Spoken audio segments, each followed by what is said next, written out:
Hey guys, so today's video is going to be a tutorial on how to treat your pet rats for mites and or lice. I get this question a lot on how to treat them, how to diagnose it, how to prevent it, and I also see that it's probably one of the number one problems that new pet rat owners have when they first get them. So I'm just going to go ahead and just pretty much go through the steps that I use to get rid of it.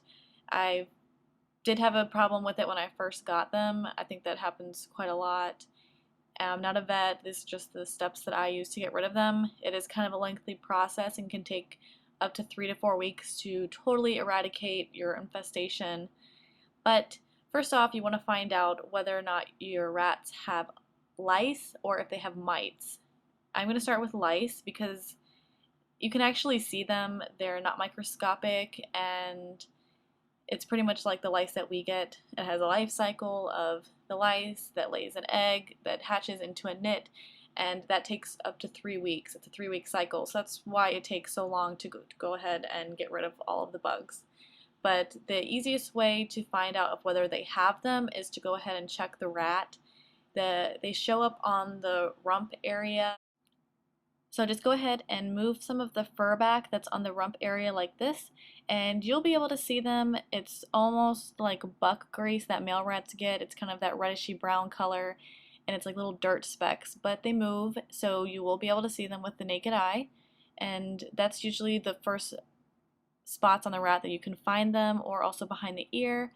I'll go ahead and insert some photos here so you can see what they look like, and here's a perfect example. This is exactly what mine looked like. So it's like little specks, they move, and the eggs look just like this except for they're white, or the nits. Now we can move on to mites. Mites are technically microscopic depending on the variety. You're not going to be able to see them. You will be able to see the aftermath. Mites and lice basically suck the blood of your rat. They're pretty common, and they cause intense itching, and they can lead to self-inflicting scabs. So it's pretty much what you're going to be looking for if you suspect that they have mites. The scabs usually show up on the neck area of the rat because that's where they can easily scratch, right behind their ears, their shoulders, or their face. Some rats can actually have mites for a really long period of time and you won't even know it. So if you bathe your rat a lot, that's probably a good thing, because when they're wet, that's when the fur can kind of, collect together in that area, and that's when most people notice that their rats have a bunch of scabs around the neck area. You can also look for little tiny white specks of dust. That can happen, and I'll go ahead and enter some photos in here so you can see what happens if your rat does get mites. It's definitely something that you don't want to keep around.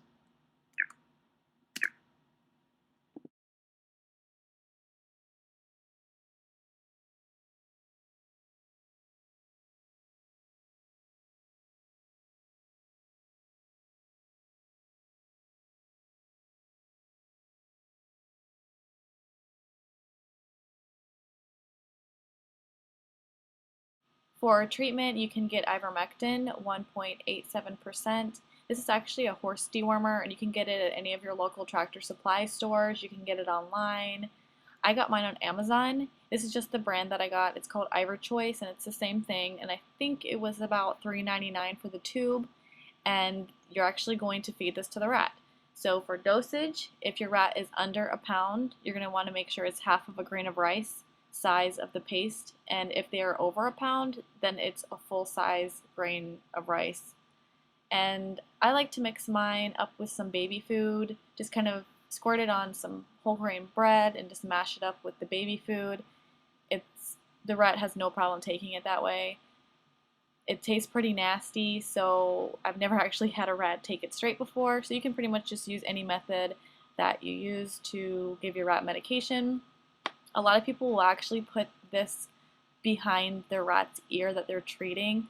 I don't like doing that because my rats groom each other and I don't want them to have a dosage that's too much. So this way I can control how much they're ingesting and whatnot. And you're going to give this to them once a week for 3 weeks. You're going to kind of want to beat the life cycle of the bug after they hatch. You don't want any more to be around after you've done all the treatment. So go ahead and give this to them once a week for 3 weeks. You can also get something called Revolution from your vet's office. It's pretty much for kittens. It's not recommended for young rats, so I think this is kind of an easier choice. It's readily available, it's a lot cheaper, and you can get it online or at your Tractor Supply store like I said earlier. There's a few other things that you're going to want to do while your rats are in the middle of treatment. After each dosage of the ivermectin, you're going to want to give them a bath.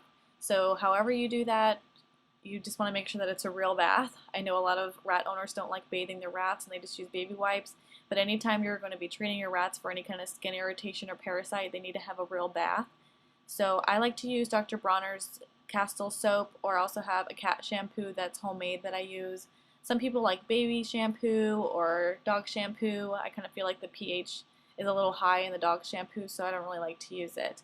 But they're going to need a real bath after each treatment, so that's going to be 3 baths altogether after each dosage of the ivermectin. And you're also going to want to clean the cage from top to bottom. This also includes any kind of carpet that you have around the cage, or I have a panel curtain on the side of their cage to block the light. I bathe that every time after the original treatment. So you need to take out all the fleece, any kind of bedding that you have, any kind of litter, plastic toys, wooden toys, pretty much anything, and also all the storage at the bottom of the cage, depending on what kind of cage you want. The eggs can land anywhere, and you don't want them hatching after you've treated them and just reinfesting everything. So go ahead, if you have wooden toys like I do or wooden boxes, you're going to want to put them in the freezer or throw them out. You can put them in the freezer for over 24 hours and this will kill any bugs. If you have plastic toys, you can go ahead and wash them with hot water and soap. And if you have fleece, I would wash that on the high sanitized setting on the wash machine if you have one, or just on really hot.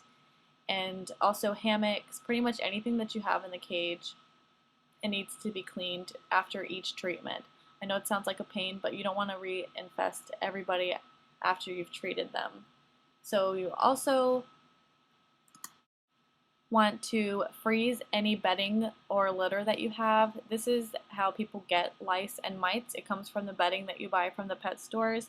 I know it should be safe because you're buying it from the pet store, but a lot of times it's not. So anytime you bring home bedding, Carefresh, Aspen, wood shavings, whatever kind of bedding that you use, or even the litter, you're going to want to freeze it for over 24 hours. Some people leave it longer, but after 24 hours, everything should be dead and you don't have to worry about a reinfestation. Also, after you bring a new rat home, they should be quarantined for at least 2 weeks just to make sure that they don't have any other kind of illnesses. And during that time, you can periodically check them to make sure that they don't have any parasites showing up like that, because if you move them into the cage with your other rats, they will get them. So anytime you bring a new rat home, you're going to want to check them. Also, make sure that you freeze any kind of bedding that you're bringing in. And this will prevent you down the future from getting lice and or mites. So I hope this video helped you guys. I know it does sound like a long process, but you really don't want your rats carrying around a parasite. It's just not fun.